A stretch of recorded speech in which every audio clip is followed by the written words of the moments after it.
Hello and welcome to The Motherload, the podcast for mums who work inside and outside of the home. I am your host, Dominique McMullen, editorial director here at Image and mum of 2 boys.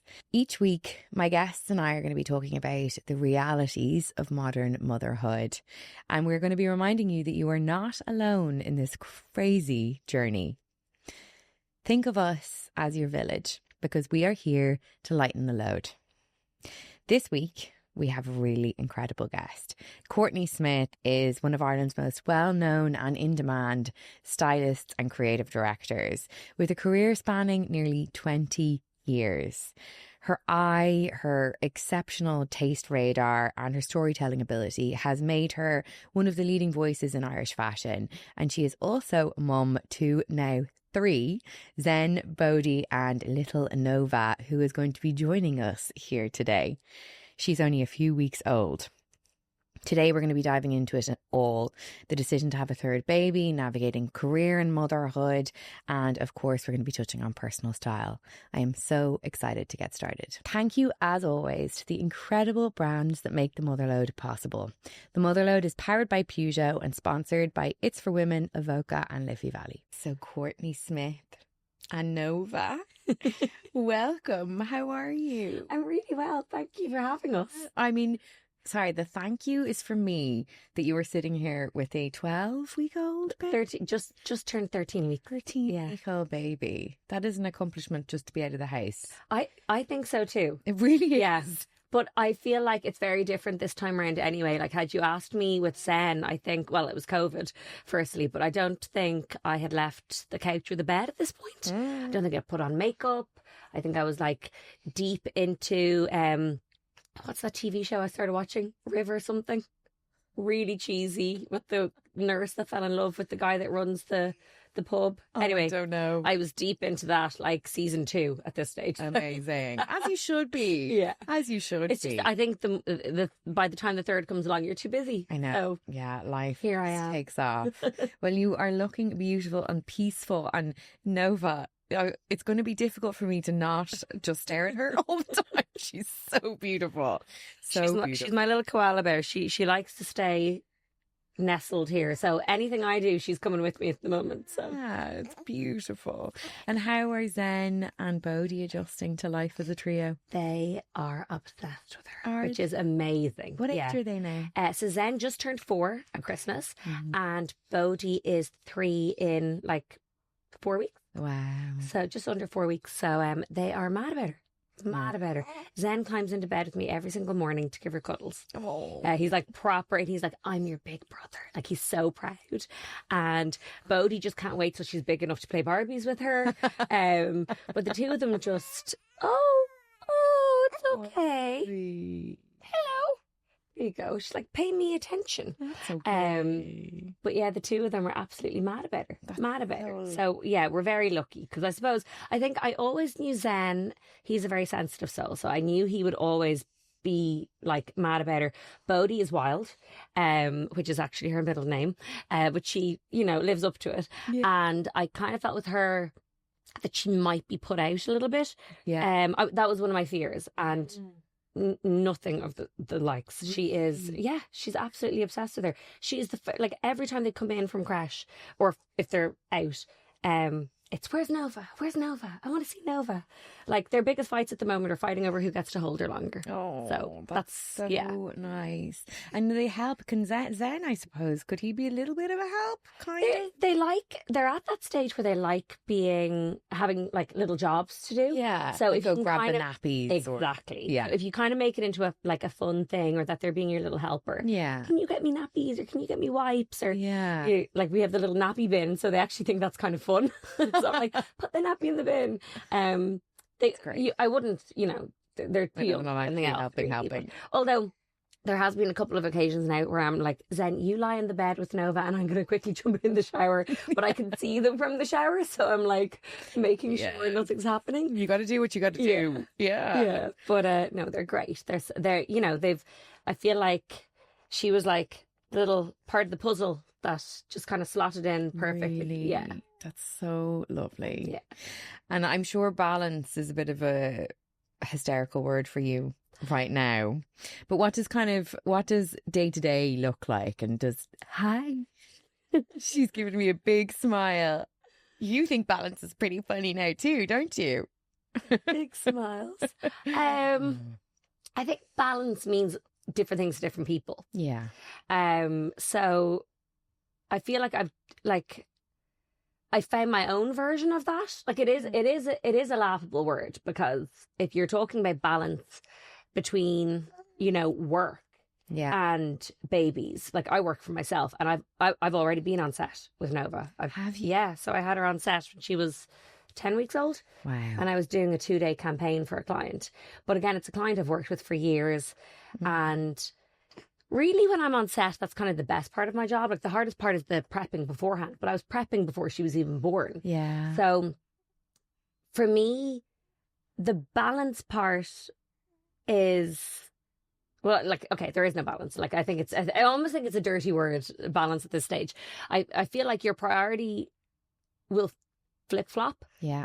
Like, so, if I get a phone call and one of my kids is sick, they're the priority, so I'll leave. Yeah. Like, you know what I mean? Of course I'll leave a job. I'll leave wherever I am to go and get them, because they are number one. But if I can go on set and I can do a job and I can be at work, I will also do that. So it's a juggle. Something always has to give. Yeah. Something does always have to give. I don't... not at this stage anyway, not at the ages that they are. I don't believe you can have it all. No. And I think I call bullshit on anyone who says that you can. I think there is that, there'll always be that guilt. Yeah. When you go off and you're prioritizing your career over them. And now I'm very much back into the baby phase. I'm back prioritizing her and them. And I'm taking a couple of gigs here and there. But then, a year down the line, I'll be looking at taking the bigger jobs back, the shoots that are abroad, that kind of thing, which I can't really do at the moment. Yeah. And then I'll still have the guilt. So I do think balance means different things to different people. I feel like I have a really good balance of life at the moment. Like, I'm happy. I don't mind that I'm not taking every job, and I don't mind that I'm not, on set constantly. Yeah. I love being there with the kids. I love, like, the weekends are my favorite part, when we just, the three of us, attempt to get out of the house and attempt to go and do things with the three kids, all as a family. But I'm really leaning into this phase. I feel like more than I even did with the other two. I feel like with the other two, because with Zen it was COVID, so we were all really itching to get back on set. So we were like really hungry. But I do think it was a really, dare I say, nice time to have a baby, because, well, I didn't know any different. So I know I had friends who said that it was awful time to have a baby, because they knew what mat leave should be like, and that they should be out socialising and having coffees and doing mom dates. I didn't know any different. So I actually loved just the slowness of life. Yeah. Because everything was so fast paced for me before that. And I kind of, when I had Bodhi then, because it was so quickly after, like Zen was only 15 and a half months old when she was born. So when I had Bodhi, I felt like I'd been out of the kind of the running in fashion for so long, that I was like, I just took every job. So she was on set a lot, and I didn't really don't feel like I had a lot of downtime with her. I feel like she was just completely, she was on set a lot, and, traveling with me and everything. And I feel like with Nova, I've kind of leaned a little bit more into that kind of Zen era, where I'm purposely being more selective and a bit slower, because I know how fast it goes as well. Yeah. You learn so much as a child. Yeah. Yeah. And you're not the first mum to say to me that COVID was kind of a good thing for them when they had small babies. And I think it's got a lot to do with mums who are very ambitious and who are very driven. Yeah. That you're forced to slow down during that time. And that wasn't necessarily a bad thing. Yeah. I think it's really interesting. There's so much that you said there that I resonate with, and so much that's so powerful to hear you say, and I can see you're like really leaning into your like mum era. You know, you're glowing. This is my mum era. Healthy and happy and peaceful and calm, and it's really lovely to have that. Yeah. But you're also balancing like a phenomenal career. Like I've said it in the intro, but you were like the most in-demand stylist and creative director, you know, and you have been doing it for 20 years. Yeah. Which I didn't realize until I was researching. Wow. Yeah. It's a long time. It is a long time. And it's like, I mean, thank you for the lovely intro, but it's funny because I don't see that myself. No one does. Yeah. But I still feel like, and I wouldn't change it for the world. I wouldn't change having kids. It was a choice I wanted, and it's a life that I love. Yeah. But there's definitely things that were on my, you know, mission board or my manifestation board that I haven't achieved yet, that are still very much on my radar that I want to. Yeah. But I'm not going to let being a mum stop me from doing that. It's just slowing the process down. Yeah. And it's taken me a while to be okay with that. Like, I do think it's taken me a while to be okay with that. Like, I've never resented having kids. It's never been like, well, because I had kids, I couldn't do this. It's just been, okay, because I have kids, the realistic version of what's happening means that I have to push that out. Yeah. So those goals are now 5 years down the line, not 1 year down the line. You know, there's a lot of things that I want to do with my career, and I've had a great career and I love it. But I have definitely in the last 4 years had to pull back on certain things, on certain goals and certain things. Do you think that's how motherhood changes ambition? Just it doesn't change it what you want to do. It just makes it a bit longer. Yeah. What do you think? She's the smiliest baby I have ever met. She is very just grinning at me. You are beautiful. Yeah, I do think so. I think in a weird way, I actually think it makes me more ambitious. Yeah, I hear that. I feel like it makes me more hungry to achieve because I'm like, I'm not letting anything stop me. Yeah. You know what I mean? So yeah, it's being pushed out a little bit. And also because I want to show them that not that I can do it all, because I think that's an unrealistic kind of pedestal to put yourself up on, but that I can reach for these goals and I can achieve them and I can work really hard. And that's why I've loved actually having all the kids on set with me, because like I have little videos of them on set, and I think that I hope that in years to come, when they're older, when they're teenagers or when they're parents of their own, they can look back and be like, wow, that's like really impressive. My mum's a badass. Yes. Yeah. And sorry, it's not just them looking at that. It's other people looking at that. Like, I've seen those stories and I'm looking at it being like, look at her go. And obviously, you know, that's not going to work for every mum. No. But I think it's so important to recognize that every mum is different and you know what you're doing. Yeah. And you're making a choice. Yeah. And I love the idea that there are young women looking at you doing this and being like, I can bring my baby to that place. Yeah. And there's nothing to be ashamed of. It's not like, oh, my baby has to be quiet, or, you know, like having Nova here today and having the lovely baby. The little gurgles. Yeah. But that's life. Yeah. Like, this is life as a mother. This is life as a mother who works inside and outside the home. And it's okay for there to be an overlap. Yeah. Like, it's just real.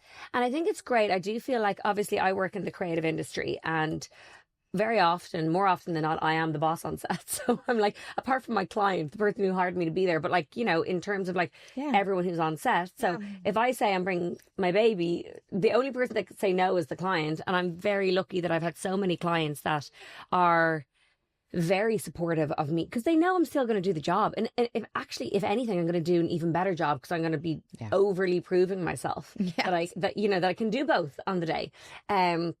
But I do think if you look at, like, you know, other European cities, they're so much more ahead of the game when it comes to, you know, childcare and bringing your babies to work and working, like, aligning that, you know, motherhood and work. Yeah. I feel like the creative industry here is kind of at the forefront of that, because obviously you have a little bit more flexibility. Yeah. But I do think there's a lot more that can be seen. That's why I like sharing it, because I kind of feel like there could be, you know, people, entrepreneurs of small businesses that go, okay, there's some changes we could make here. Yeah. You know? It's powerful. It's so powerful and so important. and you're doing an amazing job of it with you on tow. Tell me about the decision to have a third baby. Was that a difficult one? Is there anything that surprised you about having a third? No, we talked about it. We always just kind of said we'd love more little faces around the table, around the dinner table. You know what I mean? Like, you're never going to regret having another cute little face around with you. Could you tell my husband that? Yeah, I will.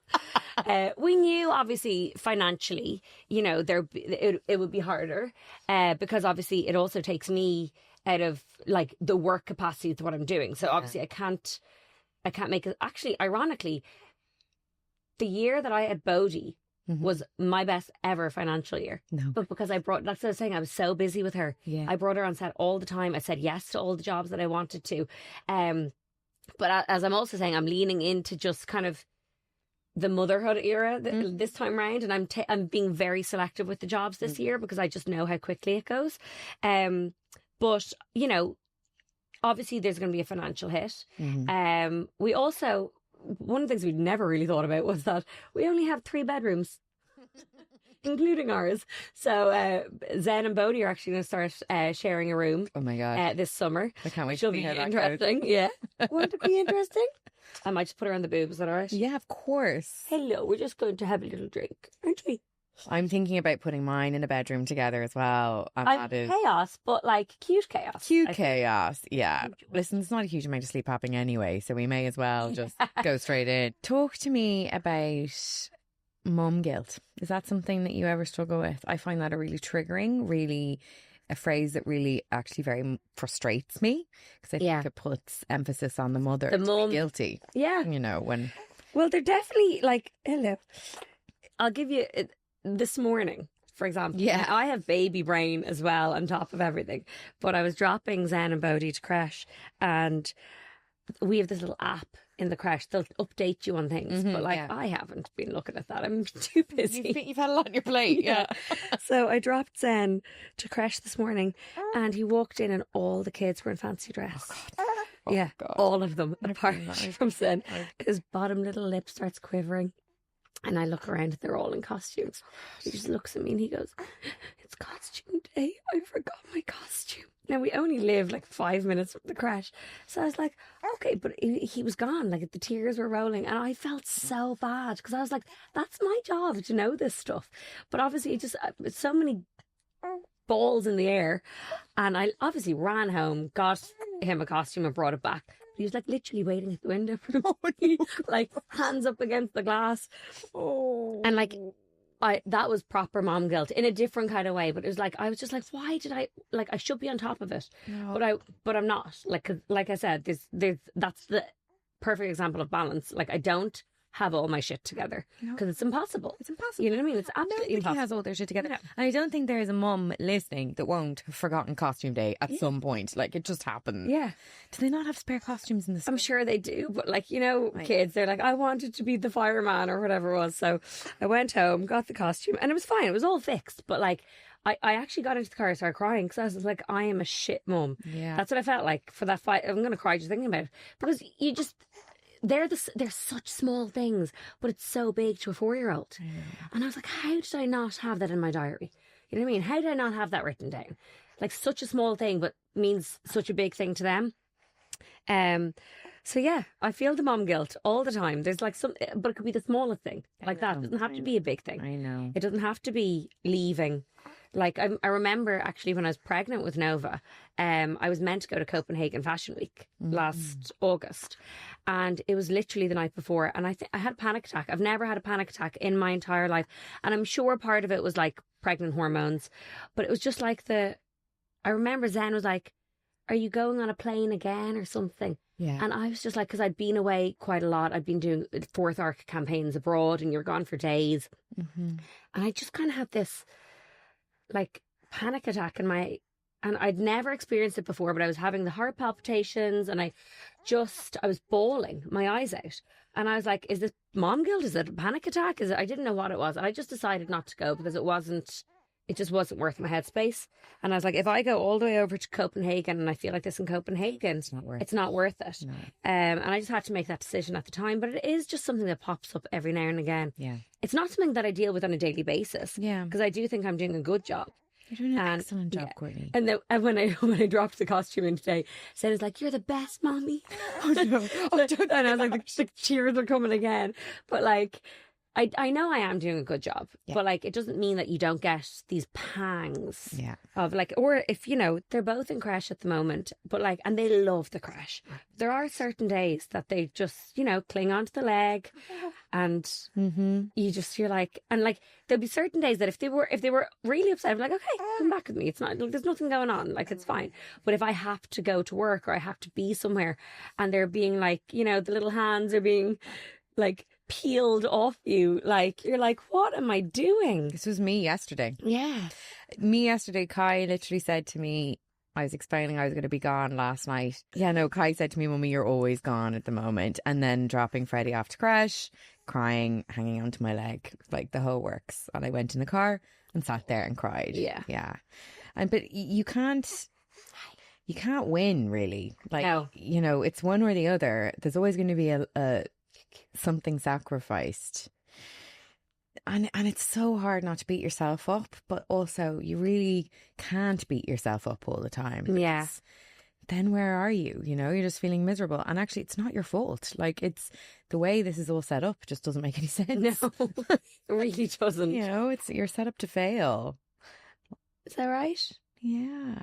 I do. I think it's normal. I don't know any mum that doesn't suffer mom guilt. And it could be, that's whether you're, you might have to change your nappy.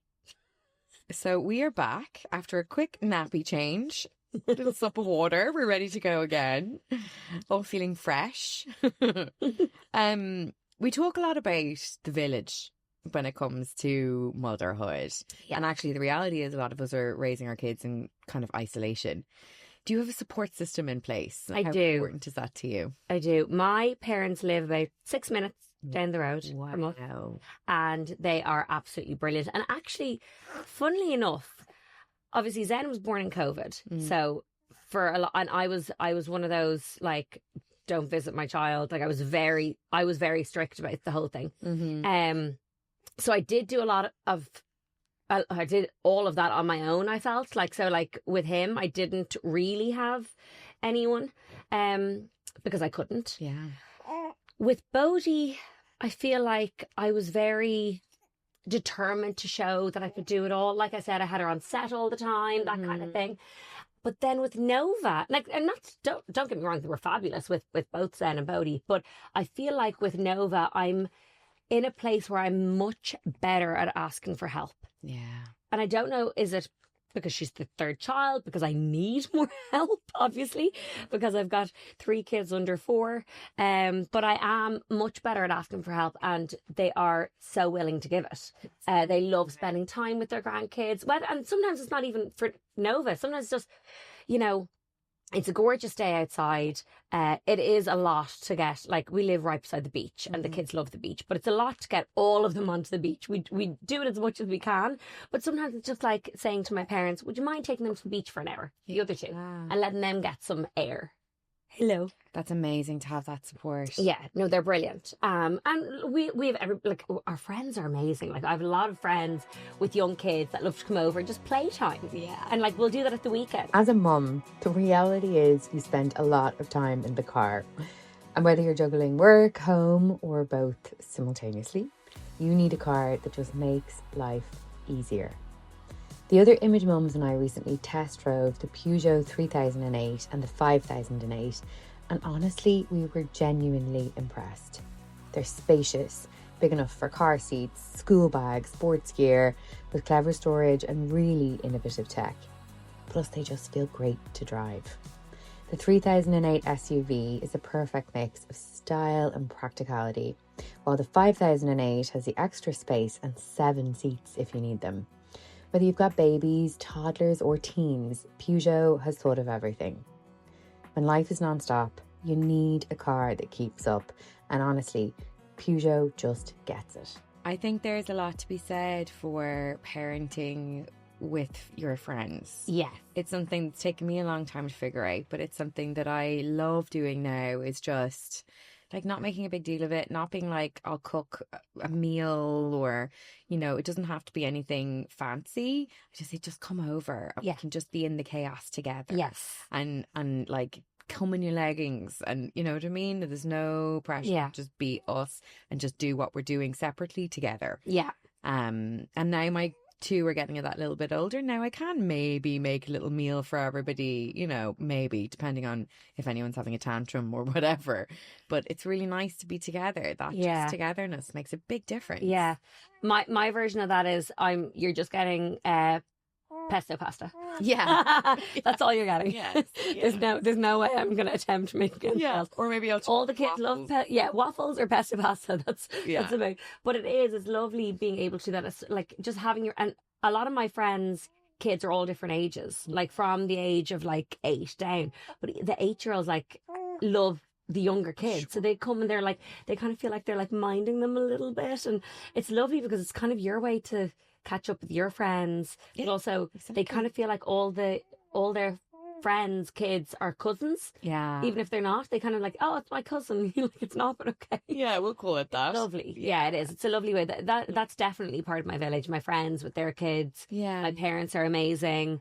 We're very lucky that we've got family nearby. Yeah, so nice. I know not everybody has that luxury, and it is a luxury to have that. It is a luxury, but it's also a necessity. Yeah. You know, at the same time, it does make a big difference to your life. But like we have friends who are from Brazil, and they've absolutely no family, like not a single family member. People could do it, and I'm like in awe because, like, I definitely, especially like I said, especially with Nova, I lean into that help a lot more than I think I'm trying to prove myself less. Like, as in, I think with the first two, I was kind of like, I can do it. I can do it all. I can be a working woman. I can be a mother. I can do it all. I don't need your help until I really need your help. And now I'm just like, you want to help? Cool. Yeah. Come on over. Help. Yeah. More hands, the better. I think I've realized the more hands, the better. Yeah, absolutely. And how do you kind of protect your own energy, or how do you fill up your own cup? Are there any things now? This is probably pre-Nova, because I'm sure there isn't a lot of protecting your own energy at the moment. Well, do you know what I've actually just started back doing in the last 2 weeks is reformer Pilates. Oh yeah. So I love reformer. Love reformer. It's the best. I actually did it throughout my pregnancy. So I did like the pregnancy version, and I've been doing it on and off for years, for like the last like 8 years, but never like fully committed. I'd do like a course and then I'd stop for like 6 months and I'd do another course, but I'm actually properly into it now.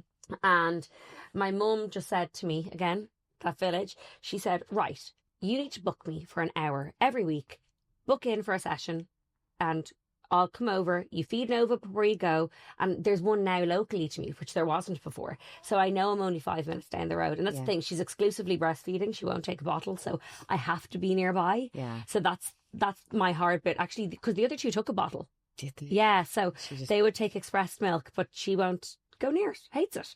So that's probably the trickiest part with Nova, is that I literally need to be near her. Like, you know, she probably every 2 hours. Yeah. But having that little escape, that 1 hour of me time, Pilates, feet, just moving. Yeah. You know what I mean? In your body. Yeah. Yeah. I'm not thinking so much. That's definitely, I think this is the 4th week that I'm doing it now. Lovely. So I'm really, really enjoying that. Mark makes me a cup of cacao every morning. Oh. It's like part of our little routine, ritual. Brownie points, Mark. Yeah. Yeah. Does he actually like cut up? He knows how to do the whole Just the full thing. No way. I need to get a Mark. He's like, that's the one thing that'll make me happy in the morning. So, and now Bodhi's like, is that your cacao? Like a cow? And she goes, moo. And I'm like, not really, but okay. We'll go with it. Yeah. But that's nice. It's those little things that make a huge difference. It is the little things. Yeah. It's not the big things. It is the little things that kind of set you up for the day. Yeah. So if I know I get my Pilates in once a week, if I have my cup of cacao in the morning, like, you know, it does set me up. Yeah. And you have lovely morning rituals, don't you? Yeah. Things you do in the morning. Well, with the kids, one of the things we do first thing is we get them to say good morning to the world. Yeah, I love it so much. And I don't video it every morning, but I do video it sometimes because it's just nice. It's so special to kind of, and also I've been videoing it since like Zen was little. So I have kind of like it through the ages. Yeah. And now it's like the three of them. They go to the window and they're like, "Good morning, world. Have a great day." Like, it's hard to be in a bad mood when you hear two kids saying, "Good morning, world. Have a great day." Absolutely. Yeah. And now Bodhi's kind of added to that because we're trying to get her to be like, you know, empowered. Yeah. So we're like, we get both of them to say affirmations to the mirror, but she's really taken to it. So she's now like, "I'm Bodhi and I'm a badass." So when she leaves the house, she's like, "I am fierce and I'm a badass." And I'm like, "Yes, you are. But you're also kind and you're loving and you're really gentle and hands are not for hitting." Like, she says all those, and then I'm like, "And these." And no fighting, no biting, no scratching. Yeah. She's the one that we've started keeping her. She gets sent home every now and again with those little cards from school. We get them all the time. There was a scratch or there was a slap or something. So we've started keeping them. We're going to frame them eventually. Because I don't think Zen's ever got one. He's the soft, gentle, sensitive one. And Bodhi's the one who's like, "Well, she hit me first, so, you know." Sorry.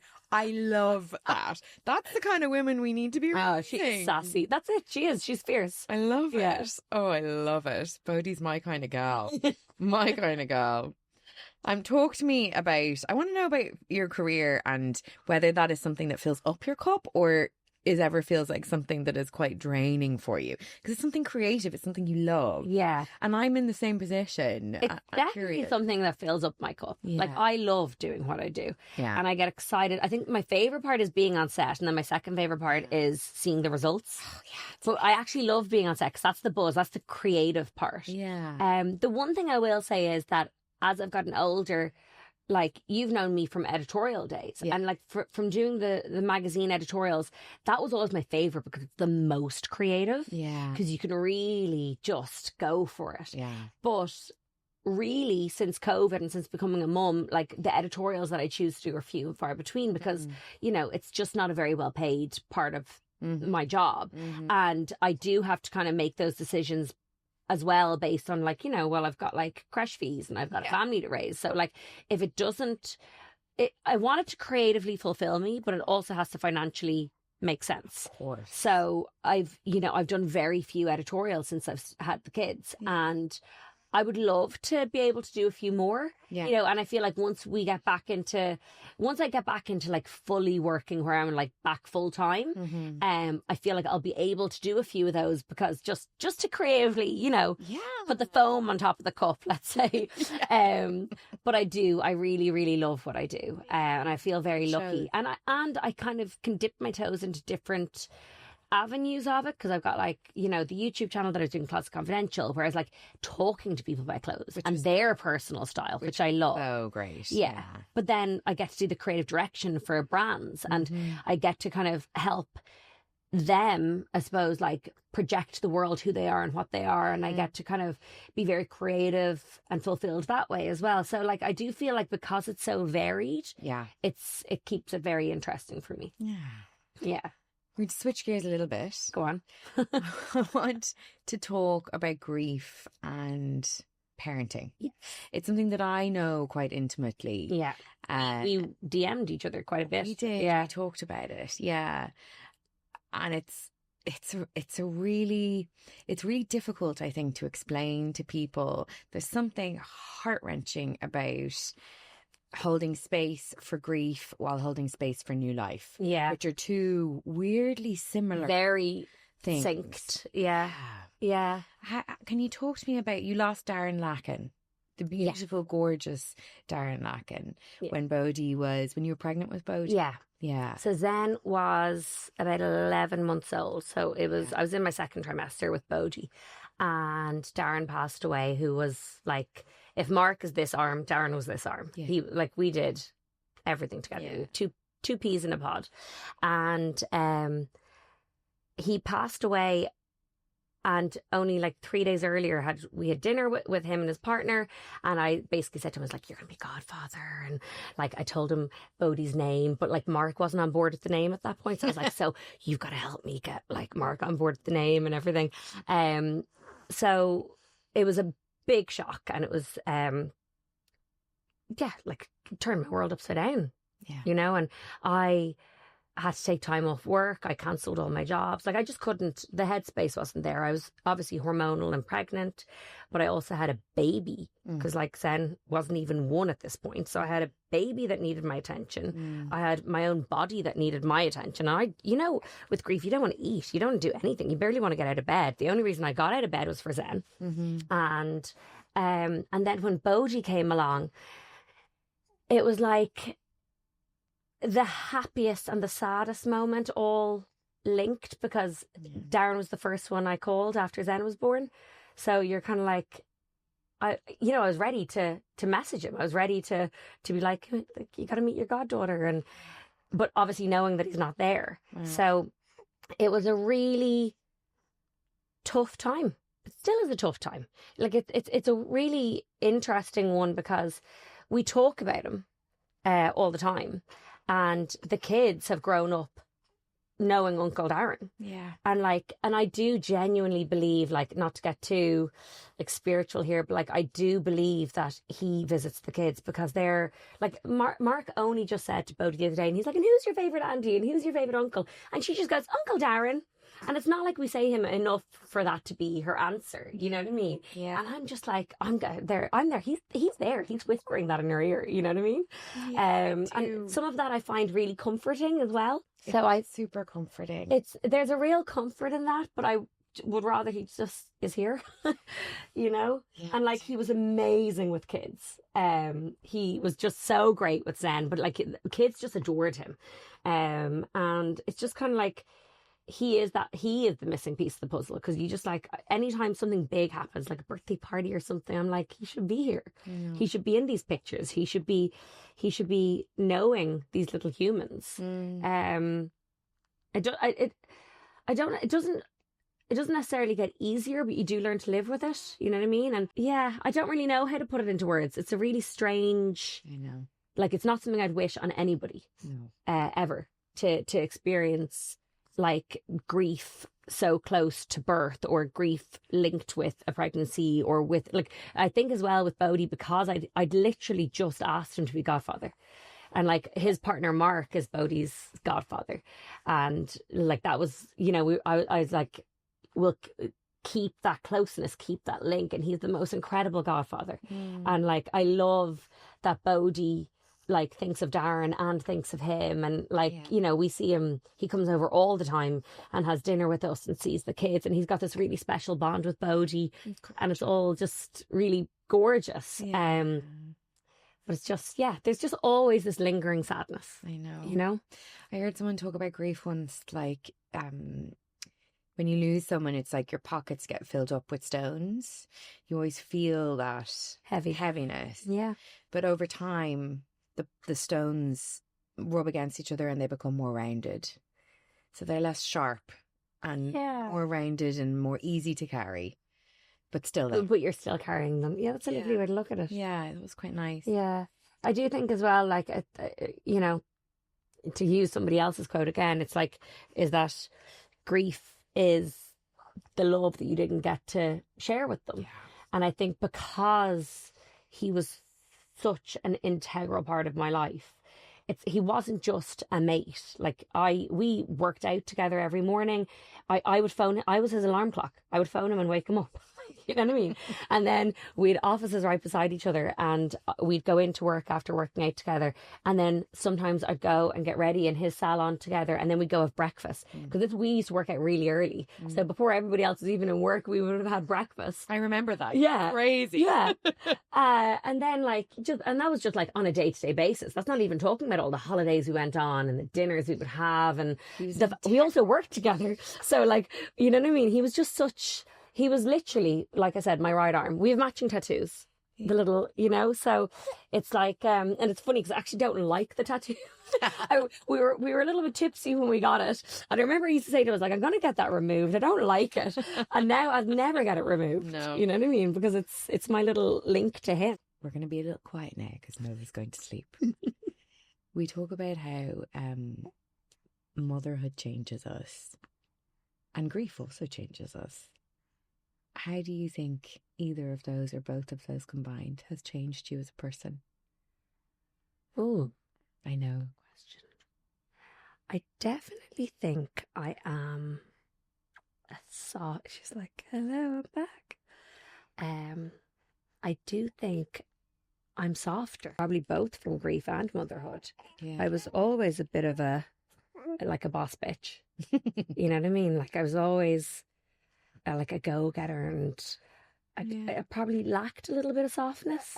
Not empathy. I think I was always an empathetic person, but I think I don't think I was ever a particularly soft person. Yeah. I think it was nice. I think people definitely would nice. people would warm to me, but I don't think I was soft. Does that make sense? Yeah, it does. Yeah. And I think soft is a different thing. Yeah. And I think the kids and grief have both done that to me. And I think it's a lovely attribute to have. Definitely. You know what I mean? I think it's probably made me a more rounded person. Yeah. I do feel like people would have gravitated to me towards me anyway, but probably more for my energy. But I think Darren in particular had this softness. Like people just, when you met Darren, you couldn't help but fall in love with him. And I think that was just something very special about him. And I don't know, is it losing him? Are you almost like taking a little bit of him and bringing it to yourself? Beautiful. But then equally being a mum, like you have to be just a little bit softer, slower, more understanding, because obviously their little brains are developing. And I would be the type of person that would demand answers of people, or, you know, responses, or just attention, things like that. And you have to, like, it's something I feel like I've just kind of learned, or maybe it automatically came. I don't really know, but I definitely am a softer person. Yeah. I can feel that from you. Yeah.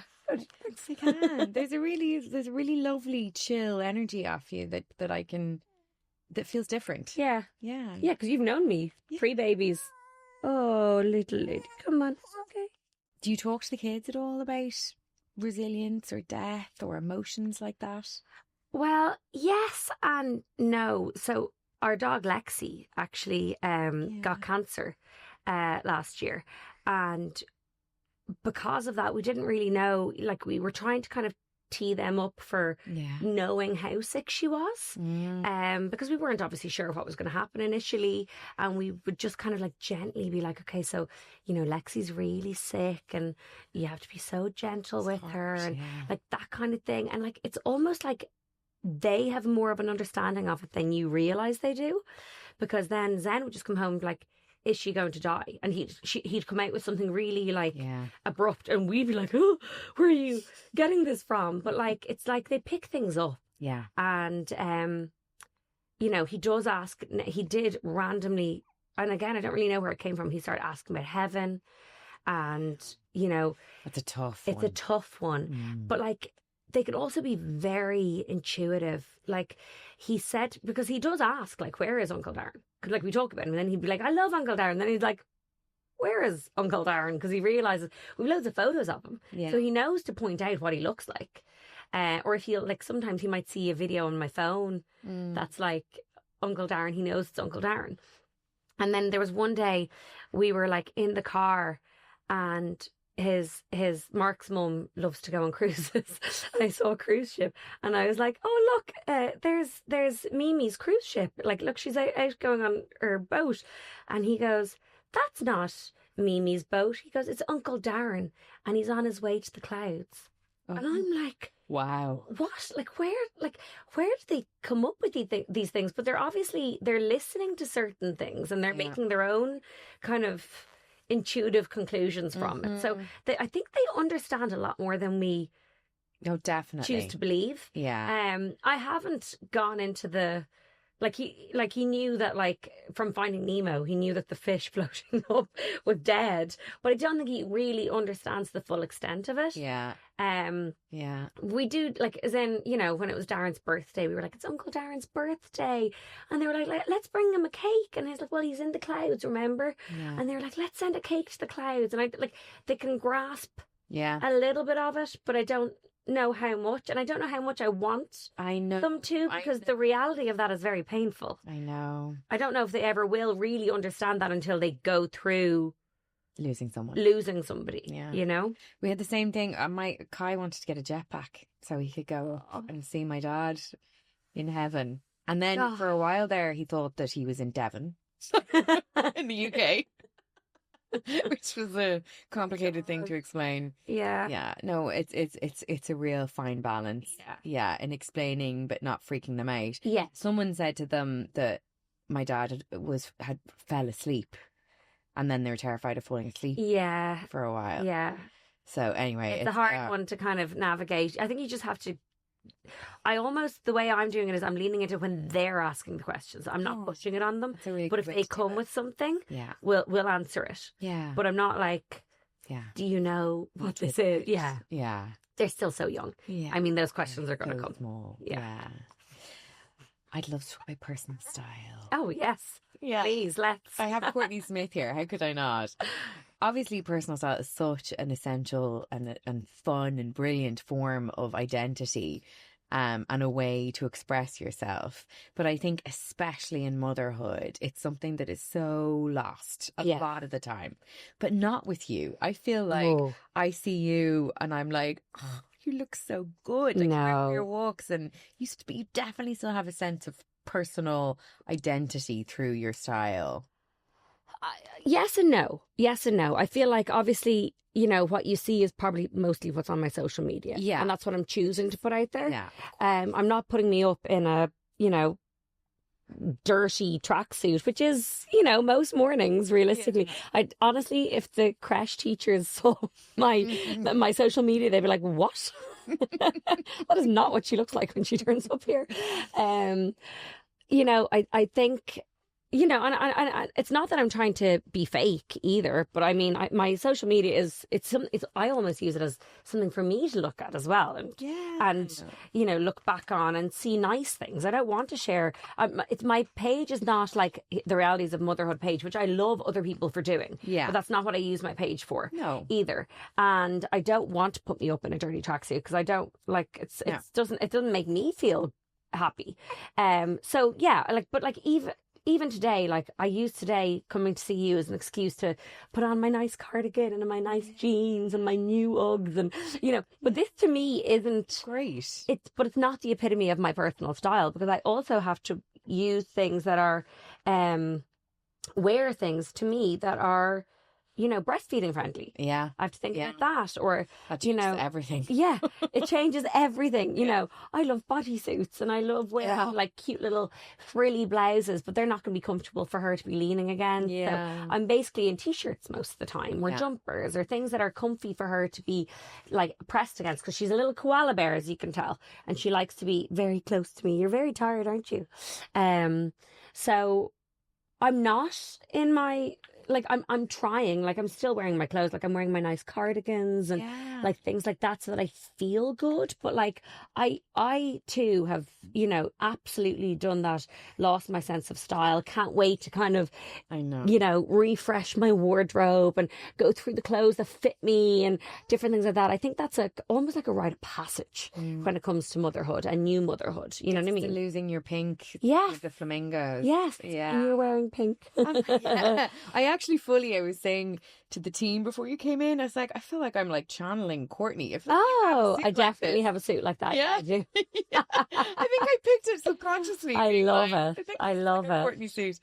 But I think that's a normal. I think it's rite of passage. And I don't want to say that I'm like I said, I'm not trying to present myself on my social media in an unrealistic way. Like, honestly, if I could put up more stuff, if I could, but I like half the time I'm like, oh, I haven't posted in a week, I better try and put something up. But it's, I'm basically living in baggy jeans and t-shirts at the moment. That isn't the epitome of my personal style. No. But I'm trying to just not be so hard on myself either. You know what I mean? Like, you see me today, I've got my hair and my makeup done, and I'm wearing something relatively baby girl. So we've handed Nova off to producers. And she's delighted with life. She's having the time of her life over there. She was too hot under these beautiful lights. Is that nice? Are you like, Oh yeah, I'm a bit like, oh, it can feel weird when you don't have Yeah. a baby on your hip. Yeah. So personal style. I mean, I do think you still definitely feel like you have your semblance of your personal style. do you know what I think? Yeah, but I think the reason that is because I gravitate towards quite unique pieces sometimes. So like Yeah. a printed cardigan or like a cool suede jacket with fringing, and those things I can still wear because they're shapeless or they're like coats or things like that. Yes. But I think the whole look, head to toe, Yeah. like that part of it's gone. Like, and also I'm throwing something on, but like, as long as something looks stylish. So whether it's the cardigan or a nice statement necklace or something, but they're all pieces that have been, I suppose, secured as my personal style. And curated over years. Pieces that are living in my wardrobe and will continue to live in my wardrobe. Yeah.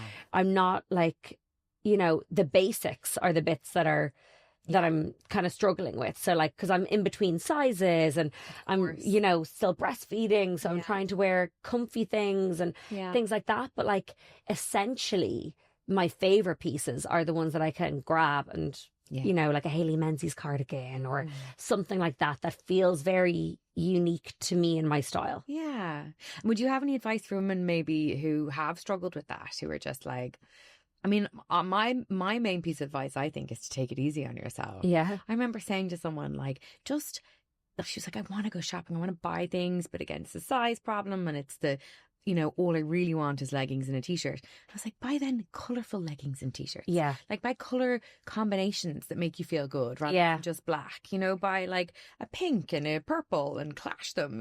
There's ways that you can still be yourself. Definitely. I feel like it depends on what phase of motherhood you're at. Like, are you in the newborn phase or are they one and you're running around after them? It's unrealistic for you to be wearing a cute little outfit. You need to be on your knees and things like that. But I would definitely say you can still always gravitate towards your personal style. You just need to figure out what that is. And a lot of people, the difference is you still haven't figured out what that is before you become a mum. Yeah. And then it's even more frustrating after you become a mum because you're even more confused. Yeah. You know what I mean? Yeah. And I feel like, okay, take the running around after kids part aside. If you're like, I don't know who I am, I don't know what my personal style is, and I don't know what I like, I always say, what do you gravitate towards? Like, if you gravitate towards, if every time you go into a store you keep gravitating towards, the oversized blazer, then that's probably your style.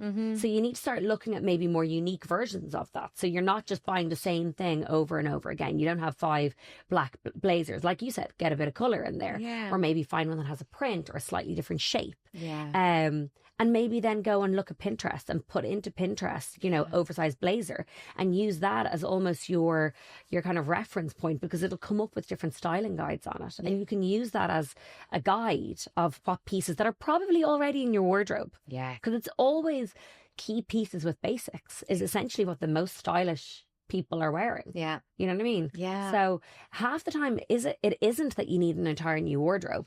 It's just that you need the styling pieces to work with what you already have. And approach it a little bit differently. Yeah. And be kinder to yourself. Yeah. Like, genuinely, I promise you, this morning I had a dirty tracksuit on, and that's how I dropped the kids to creche. And it's a lot of the time is how I picked them up from creche too. Few and far between that I look like me too, by the way. Absolutely, me too. And we work in fashion. Yeah. We work in the media. So like, Yeah. Yeah. I definitely take it easier on yourself. Yeah. Yeah. Watching or having your kids watch you navigate the world, what do you hope that they're taking from you or that they learn from you? When they're 18, 19, they're like, my mum is X and she taught me Y. What do you hope that is? Oh, I like that. I hope they think I'm a badass. But I think the one thing that I would love them to take from me is my positivity and my energy.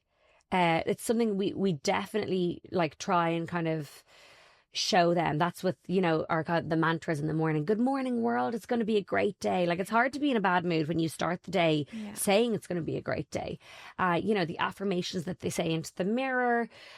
I generally try and look at everything from a positive viewpoint. Obviously not every day, it's not realistic, but I am a glass half full kind of girl. I do try and take everything with a positive slant. And And I hope that rubs off on them. And I feel like already you can tell with Zen that has already started rubbing off. With Bodhi, we're trying that now, like a little bit, you know, she's very feisty, and she's not even 3 yet, but we have to be like, you know, turn that not that you want them to feel. You want them to feel if they're upset. But, you know, we are trying to be more like, you know, okay, let's get happy. What'll make us happy instead of sad? You know, that kind of thing. And I do think just trying to, navigate the world in a kinder, happier way. But that energy, and I do think naturally from both their dad and me, they will get that go-getter kind of attitude. Like we're both very hardworking, and I think it would be impossible for that to not rub off on them, because we're both like that. We both run our own businesses, and we both work really hard. And I would like whatever they choose to do and whatever they like, you know, become, as long as they put their 100% in and they're hardworking and they're kind to people around them. That would make me a very happy mum. I love that. Yeah. And my last question, if there was one thing you could change, one kind of support you could provide, or one cliche you could get rid of about mums who work, what would that be? I do still feel like there's a bit of a stigma to the mums that put their kids in creche full time. And because I'm a creative, I don't work full time, so I don't work 9 to 5. And I don't know why, but I do feel like there's been, and no one's ever directly said it to me, so maybe it's just in my own head. But I do feel like there is this, well, why are your kids in creche Monday to Friday, not 9 to 5 always, but like, why are they in creche full time if you don't work full time? But I do work full time. It's just in a different capacity. But like, if you can't pick and choose what days they go in based on what days you work. No, that's not how creche works. So like, if I'm to say yes to the jobs that I want to say yes to, I need to have that flexibility and availability. But also, I feel like they're getting the most incredible education in creche. They are becoming really rounded little humans. They're so social. They have a great little group of friends, and I wouldn't change that. I'm really happy with how they are progressing. And I do feel like there's just this, I do just feel like people kind of look at me going, I don't really understand why she has them in creche full time. And I do, like, maybe that's on me, maybe that's something in my own head, but I do think as a society, we could probably look at it a little bit differently. You know, I think there's just so much out there on social media. You're reading things being like, you know, kids need their mums till a certain, well, they have me, but they're also learning so much. They come home like speaking Spanish to me. I'm like, what? Like, they definitely wouldn't get that if I was with them 24/7. No, you know. And they're really, like, Zen is so artistic, and he comes home and they really nurture that. And like, they'll let him draw, and they'll let him, like, not that I don't let him do those things, but I really think they're developing skills in creche, like this early education, that I don't think I have the skill set to provide. I'm doing a different type of providing to them. I'm nurturing. I'm their mum. I'm not their teacher. And I'm just there for the love and for the helping them develop in different ways. And obviously for all the fun stuff. Like, we do arts and crafts, and we go to the beach and we pick up the shells and we paint them, and we do all that stuff at the weekends or after school. But like, I think creche is an amazing thing to have, and if you can, obviously it's a very expensive thing as well, so I guess it's a luxury that not everybody can get to do. Well, it shouldn't be a luxury. There you go. That's one thing that should change. I don't think it should be a luxury. I think it should be accessible to everybody. I could not agree more. And people who work in early years education are amazing. They're saints. They're saints. And so good at their jobs. So underpaid, so undervalued. And like, I know, obviously, just from my own experience, like, they love my kids. Like, when I see them running in, they're hugging them and they're nurturing them, and they, you know, I know how cared for they are. You know, that's a very hard job. It's a hard job. I know I couldn't be a teacher in creche or an early educator. It takes a certain type of soul to do that, and I think they are, like you said, very undervalued. It's definitely one of the things I'd change too. Very aligned there. I'm afraid we have to leave it here. Oh, that was so Courtney much fun. Smith, thank you so much. And thank you to Nova, who's off with our producer Dervla having the time of her life. Having the time of her life. But thank you. Seriously, it's no small feat coming with a 12-week-old baby. And I'm very grateful to hear you today. Any excuse to catch up, sure. Yeah. Thank you so much. Thank you. If you enjoyed this episode, you might also like to log on to image.ie or subscribe to our Motherload newsletter. Please also share this podcast with your friends. It helps us reach other women who need to hear these conversations. Thank you, as always, to the incredible brands that make the Motherload possible. The Motherload is powered by Peugeot and sponsored by It's for Women, Avoca and Liffey Valley.